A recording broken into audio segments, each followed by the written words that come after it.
Hi, I am Shalini Chaudhary. आइए अपनी class continue करते हैं। लास्ट क्लास में हमने कला के तत्व, कला के सिद्धांत पढ़े थे। इस क्लास में हम अपने नमूना यानी कि डिजाइन को डिस्कस करेंगे।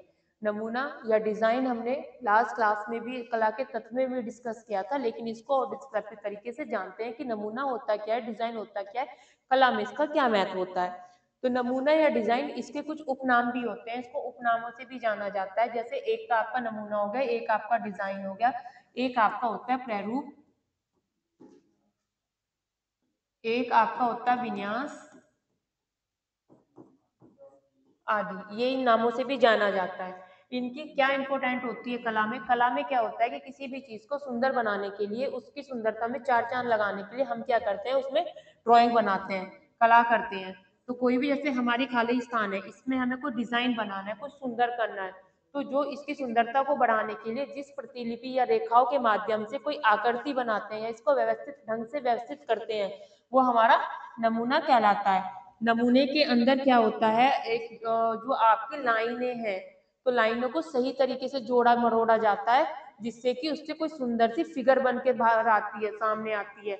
जैसे आप, और इसमें एक बात को और ध्यान रखा जाता है, जब आप कोई डिजाइन बनाते हैं, कोई नमूना बनाते हैं, तो उसमें आप क्या करते हैं, एक पैटर्न यानी कि लय का भी इस्तेमाल करते हैं, कि कंटिन्यूटी क्या है, कि वो एक ही पैटर्न में जो है चीजें चलती रहें। इसके बाद क्या होता है, इसमें नमूना बनाने के बाद रंग का चुनाव या फिर उसकी सुंदरता, उसको कैसे फुलफिल करना है, वो कैसे अट्रैक्टिव बनाना है, ये सब हमारे डिजाइन के अंदर ही आता है। इसका एक एग्जांपल ये भी है कि जैसे जब आप मकान बनाने चलते हैं, आप कोई घर बनाते हैं, या आप कोई चीज, किसी चीज को आपको बनाना है, तो आप उसकी एक रूपरेखा तैयार करते हैं ना, एक संरचना बनाते हैं कि कैसे आपकी चीजें कैसी होनी चाहिए, घर में कितने कमरे होने चाहिए, वॉशरूम वगैरह कहाँ होना चाहिए, कहाँ आपका किचन गार्डन होना चाहिए, किचन गार्डन होना, वैसे नॉर्मल गार्डन होना चाहिए।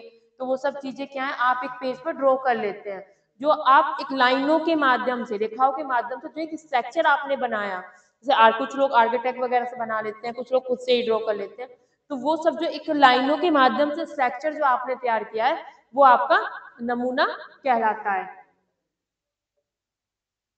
आई होपफुली कि आपको नमूना समझ में आया होगा कि नमूना होता क्या है।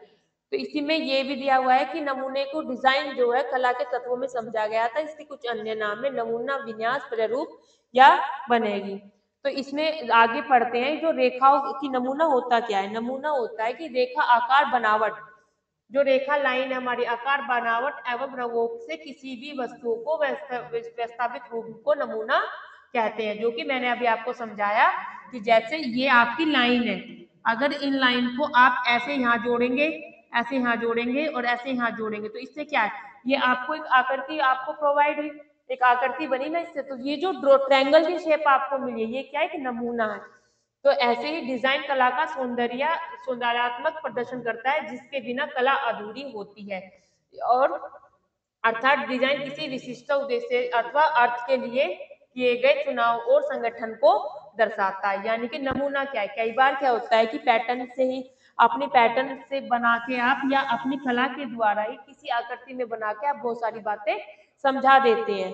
जैसे आपको बोलने की जरूरत नहीं पड़ती। जो पेंटर लोग होते हैं, वो अपनी पेंटिंग के माध्यम से अपने भाव व्यक्त करते हैं, तो उनकी पेंटिंग को देखकर कोई भी समझ जाता है कि ये अपनी पेंटिंग के जरिए क्या समझाना चाह रहे हैं। डिजाइन एक विचारधारा है, वही आपके व्यूज हैं जो पेंटर यूज करते हैं, जिसके माध्यम से व्यवहारिक संवेदनात्मक गुणों का सफल प्रदर्शन किया जाता है। यही चीज मैं आपको समझा रही हूँ कि जब आपने ये पेंटिंग बनाई, इसमें आपने काम करती हुई महिला या किसान, खेत जोतता हुआ किसान बना दिया, और आपने पेड़ पौधे, सीनरी, बहुत अच्छा व्यू दिया, तो आपकी पेंटिंग आपको क्या दर्शा रही है कि किसी गांव से जुड़ा हुआ, किसी किसान की बनी हुई, यानी कि उसकी कहीं ना कहीं किसान के लिए क्या है, भावनाएं पॉजिटिव है, और उसने वो जो उसके विचार है, वो उसने उस कागज पर उतार दिए हैं। इसके बाद आपका आता है डिजाइन के उद्देश्य। डिजाइन के उद्देश्य क्या होते हैं? डिजाइन किस पर्पज से बनाया जाता है, यानी कि आप जिस चीज का भी स्ट्रक्चर तैयार करते हैं, कोई आकृति अगर आप बनाते हैं, या कोई कपड़ा आप खरीदने जाते हैं, या कोई किसी कपड़े से कोई ड्रेस बनवाते हैं, तो आप उसका, आपके माइंड में उसका एक ब्लूप्रिंट, मतलब एक रूप बना हुआ होता है ना। तो वो क्या देख के करते हैं, उसका पैटर्न, उसका डिजाइन कि किस तरह का सुंदर ही होना चाहिए। तो क्या उद्देश्य होते हैं? सुंदरता, वह क्रियात्मकता प्रदर्शन करती है, यानी कि जो भी डिजाइन आपका हो, जो नमूना आपने चूज किया है वो बहुत सुंदर और क्रियात्मक होना चाहिए, यानी कि अट्रैक्टिव होना चाहिए, लगना चाहिए कि ये कुछ हटके है, यानी कि इसमें कुछ अलग बात है।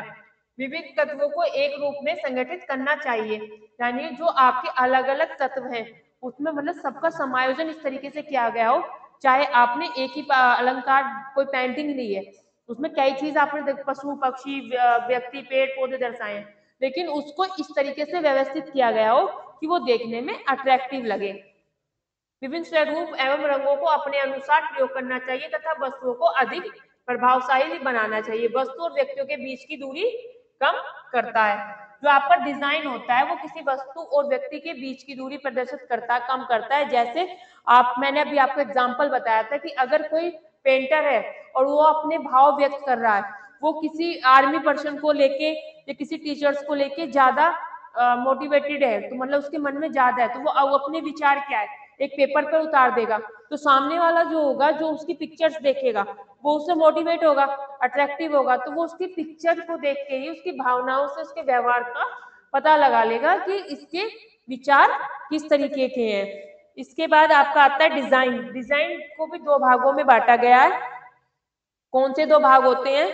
डिजाइन के दो भाग होते हैं, एक तो संरचना या रचना, ये एक सजावटी, यानी कि रचना या फिर संरचना, एक होता है सजावटी। ये दो होते हैं। जो आपकी संरचना होती है वो क्या होती है? संरचना यानी कि कोई भी किसी भी चीज का डिजाइन, रंग, आकार, बनावट को सुव्यवस्थित करना, यानी कि एक स्ट्रक्चर तैयार करना। और जो आपका सजावटी होता है वो होता है आपका, वो उसे तीन भागों में बांटा गया है, एक प्राकृतिक, ज्यामिति और अमूर्त। जो सजावटी होते हैं वो तीन भागों में बांटे गए हैं। कौन कौन से में? प्राकृतिक,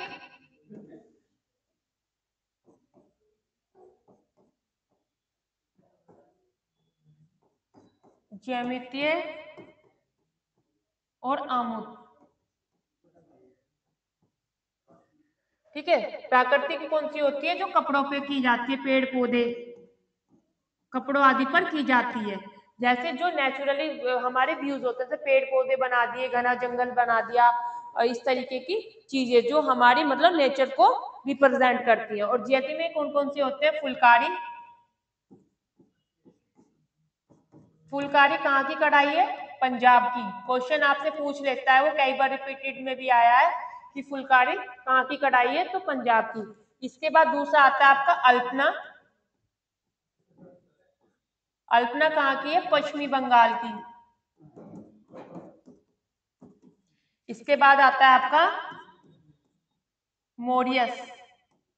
तो ज्यामिति में ये आते हैं। आपको अमूर्त में आपका आगे देखेंगे कौन सी आती है। तो प्राकृतिक आप समझ गए, जो कपड़े वगैरह पे प्रिंट किया जाता है, पेड़ पौधे, सीनरी आदि आती है। और ज्यामिति में आपकी फुलकारी, अल्पना, मोरियस आती है, यानी कि आपकी जिसमें कुछ आकृति रिप्रेजेंट की गई हो, काम करते हुए, घोड़े दौड़ते हुए, या इस तरीके की। ये आपके तीन पार्ट में डिवाइड है, यानी कि संरचना और सजावटी टू पार्ट में डिवाइड है। सजावटी जो होती है वो तीन पार्ट में आपने इसमें वर्गीकृत किया है। किस किस में? प्राकृतिक, ज्यामिति और अमूर्त में। प्राकृतिक यानी कि कपड़ों पे की जाने वाली, ज्यामिति में फुलकारी, अल्पना और मोरियस, और अमूर्त आगे देखते हैं। इसके बाद आपका आता है रचनात्मक डिजाइन। रचनात्मक डिजाइन क्या होते हैं? रचनात्मक डिजाइन इन्हें ही रचनात्मक या संरचनात्मक डिजाइन भी कहते हैं। यह डिजाइन होते हैं जिसमें रेखा, आकार, रंग, बनावट एवं विचारों का प्रयोग करके उन्हें सुव्यवस्थित रूप प्रदान करके बनाया जाता है। इसमें उपयोगिता को प्राथमिक स्थान दिया जाता है, परंतु सुंदरता को गौण स्थान दिया जाता है। यानी कि जो जिसमें आपके विचार व्यक्त हो रहे हो और आपका आकार, रंग, बनावट आदि प्रयोग में लाए जा रहे हो। संरचनात्मक जो डिजाइन होते हैं उनकी कुछ विशेषता होती है।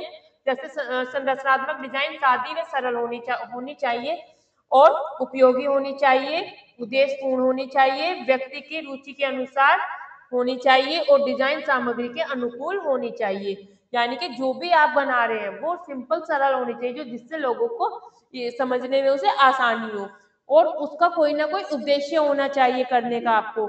ऐसे नहीं है कि बस आपने कहीं भी फुलफिल कर दिया है। इसके बाद आपका आता है सजावटी और डिजाइन। सजावटी और डिजाइन क्या होते हैं? इससे जो है अलंकारिक व सौंदर्यता डिजाइन के नाम से भी जाना जाता है। यानी कि जो आपका सजावटी होते हैं उसको अलंकारी व उसके नाम से भी सौंदर्य के नाम से भी जाना जाता है। इसका प्रयोग रचनात्मक डिजाइन की ओर सुंदरता बनाने के लिए अथवा उसे सजाने के लिए भी किया जाता है। तो इसके अंदर फिर आपका 3 पार्ट में हमने इसे डिजाइन किया था, जिसमें प्राकृतिक, ज्यामिति और अमूर्त। तो जो आपका रचनात्मक डिजाइन होता है उसकी जो खूबसूरती, रचनात्मक डिजाइन की खूबसूरती, सौंदर्य एवं आकर्षक बढ़ाने के लिए जिन रेखा, रंग, आकृति एवं सजावटी सामान का उपयोग किया जाता है तथा वे सभी मिलकर डिजाइन को उच्च स्तर का प्रदान करने के लिए उसमें सजावट की जाती है। जैसे मान लिया आपको एक सिंपल ये पेड़ है, ऐसे एक पेड़ बना हुआ है, यानी कि पेड़ का पैटर्न फॉलो हो रहा है लय में, किसी कपड़े पर आप एक प्राकृतिक डिजाइन बना रहे हैं। अब इसको जो आप मोती या थ्रेड से इसको ऐसे ऐसे भर देंगे या इस तरीके से इसमें जो आप अंदर एम्ब्रॉयडरी कर दोगे इसे सुंदर बनाने के लिए, तो किसी दूसरे कलर से आज को इसका बॉर्डर बना दोगे, तो वो सब क्या कहलाएगा? जो सुंदरता देखो वो उसकी सजावटी कहलाएगा। यानी कि जैसे ऐसे समझिए कि एक सिंपल डोल है, एक सिंपल डोल आपको दी गई है कि इस डोल को आपको क्या करना है, बहुत सुंदर सजाना है। उसका सिंपल प्लेन कपड़े का आपने ड्रेस बनाई, लहंगा बनाया, उसमें फिर आप क्या करते हैं, उसको सुंदर बनाने के लिए, अट्रैक्टिव बनाने के लिए कढ़ाई करते हैं, मोती, नलकी, इन सब चीजों का इस्तेमाल करते हैं। इस्तेमाल होने के बाद फिर आप क्या करते हैं कि वो आपका एक अट्रैक्टिव सा अलग ही लगने लगता है, जिससे वो सबसे हटके हो जाता है। तो ये सजावटी आपको समझ में आया होगा कि जो कपड़े को तैयार होने के बाद उसको एक अंदर सुंदर अलग से सुंदर लुक देने के लिए यूज किया जाता है। इससे क्या होता है, किसी भी कपड़े की शोभा बढ़ जाती है। तो जो आपका रचनात्मक व सजावटी डिजाइन है उनमें कुछ अंतर होते हैं, उनमें क्या अंतर होते हैं वो हम अब आगे देखते हैं। नंबर 1 रचनात्मक। रचनात्मक क्या होता है? ये उपयोगिता पर अधिक बल देता है। यानी कि ये रचनात्मकता जो होती है वो क्या है कि वो देखेगा कि वो टिकाऊ चीज जो है वो टिकाऊ बनी रहे, वो यूजफुल रहे, ना कि सिर्फ वो सजावटी हो। सजावटी में क्या होता है? ये सौंदर्य और आकर्षण पर अधिक बल देता है कि उसमें हमने स्टोन मोती लगा के कोई चीज बना दी है तो वो क्या है, वो ज्यादा चमकीली और भड़काऊ हो जाएगी, यानी कि वो अट्रैक्टिव हो जाएगी। तो उसका फोकस क्या रहेगा? सिर्फ उस पर रहेगा कि वो सुंदर लगनी चाहिए, और रचनात्मक में क्या रहेगा कि वो यूजफुल होनी चाहिए। नंबर 2 डिजाइन सादा व सरल होना चाहिए। यानी कि आप सिंपल, आप अगर ये वाली कैशमेंट कढ़ाई कर रहे हैं तो सिंपल टाके का यूज कर रहे हैं इसमें। और अगर डिजाइन अलंकारी में, इसमें सजावटी में क्या होता है कि डिजाइन अलंकारी व सौंदर्यपूर्ण होना चाहिए। इसका फिर थर्ड पॉइंट है डिजाइन सादगी के साथ मौलिक एवं वास्तविक होता है। और सजावटी में क्या होता है? जो सजावटी डिजाइन है वो रचनात्मक होता है। संरचनात्मक डिजाइन क्या होता है? पर पुनः सजावट की जा सकती है। यानी कि वो सिंपल था तो सिंपल में क्या करेगा कि इस पे अगर एक बार आपका, क्योंकि उपयोगिता के आधार पे उसने रखा है, तो उस आकृति को आप दोबारा अपनी सहूलियत के हिसाब से पुनः उसका उपयोग कर सकते हैं। लेकिन जो आपका सजावटी होते हैं उन्हें पुनः जो होते हैं अगर बेजान भद्दी है वो आकर्षणीय लगने लगते हैं। अगर एक बार आपने किसी कपड़े पे एम्ब्रॉयडरी की है, उस एम्ब्रॉयडरी को आप उधेड़ दें या उसके स्टोन टूट जाए या उसके मोती निकल जाए तो उसके बाद क्या वो मतलब भद्दा लगने लगता है। अगर आप उसको उधेड़ भी देंगे तो वहां कहीं ना कहीं ड्रॉ किए हुए पिन के निशान रह जाते हैं। इसके बाद होता है कम खर्चीला होता है, ये अधिक खर्चीला होता है। क्यों? क्योंकि ये सिंपल धागे से सिंपल कपड़े पे यूज हो रहा है और उसमें आप मार्केट से कुछ ना कुछ ज्यादा जो है कॉस्टली चीजें यूज कर रहे हैं, तो उससे क्या होगा कि उसकी कॉस्ट बढ़ जाएगी लेकिन लाइफ क्या है, कम हो जाएगी। नेक्स्ट आता है आपका फिर इसमें डिजाइन बनाने में कम समय और कम धन लगता है और कम शक्ति नष्ट होती है। यानी कि जो आपके रचनात्मक डिजाइन होते हैं वो उपयोगिता के आधार पर सिंपल साधारण बनाए जा रहे हैं जिससे उसको पुनः रिन्यू किया जा सके। लेकिन सजावटी में क्या होता है, आपका धन भी अधिक लग रहा है, महीन काम होता है, समय भी अधिक लग रहा है और एनर्जी भी अधिक वेस्ट होती है। यह एक पृष्ठभूमि तैयार करता है, यानी कि एक जो आपका लेआउट है जिसे कहते हैं आप, जैसे एक फ्लोर है, फ्लोर में जो आपकी पृष्ठभूमि है, नीचे आप जो फ्लोर में डिजाइन दे रहे हैं तो किसी भी कपड़े की सतह पर कह सकते हैं कि बन सकता है। और इसमें क्या होता है, ये पृष्ठभूमि के बाह्य धरातल को सजाता है। डिजाइन बनाने हेतु स्थान में पदार्थ पर बहुत से ध्यान देने योग्य जरूरत नहीं होती। इसमें क्या होता है, संरचनात्मक में जो आप डिजाइन बना रहे हैं वस्तु पे या पदार्थ पर, उस पर आपको जरूरी नहीं है कि आप उसके डिजाइन पर ध्यान दें या उसको कुछ अलग तरीके से डोनेट करें। इसमें क्या होता है कि इसमें वस्तु के प्रकार, किस्म, उपलब्ध स्थान आदि पर ध्यान देने की जरूरत होती है। यानी कि आप हल्के नेट के कपड़े, अगर आपने कोई कपड़ा लिया है, कोई सिफोन का, कोई नेट का, कोई हल्का कपड़ा लिया है, तो आप उस पर ज्यादा हैवी एम्ब्रॉयडरी नहीं कर सकते। क्यों? क्योंकि आपका कपड़ा कहीं ना कहीं छिन जाता है। इसके बाद आपका आता है, ये आपका डिजाइन का था। नेक्स्ट क्लास हमारी अब चलेगी मकान। मकान में किस किस चीज की हमें जरूरत पड़ती है, कि कौन सी पृष्ठभूमि पर हम कैसा मकान बना सकते हैं, कौन सी ईंट का इस्तेमाल करते हैं, कितनी एरिया का इस्तेमाल करते हैं, ये सारी चीजें हम अपने नेक्स्ट टॉपिक मकान में पढ़ेंगे। अप्रोक्सली हमारे 8 या 9 टॉपिक टेक्सटाइल में रहते हैं, जिसके अंदर मकान के अंदर ही हमारी किचन आ जाती है। जो क्वेश्चन जैसे पूछ लेता है कि यू शेप की किचन कौन सी होती है, एल शेप की किचन कौन सी होती है। तो यहाँ तक आपका जो कला वाला जो टॉपिक चल रहा था वो आज फिनिश है। कल हमने कला के तत्व सिद्धांत देख लिए थे। इसका एक अलग से ये टॉपिक था नमूना डिजाइन, जो हम देख चुके हैं। अगर कोई भी अपने नोट्स लेना चाहता है तो वीडियो के नीचे मेरे टेलीग्राम का लिंक है, आप वहां जाके हेलो लिख के छोड़ सकते हैं। मैं आपको अपनी जो PDF है प्रोवाइड करा सकती हूँ। Thank you so very much.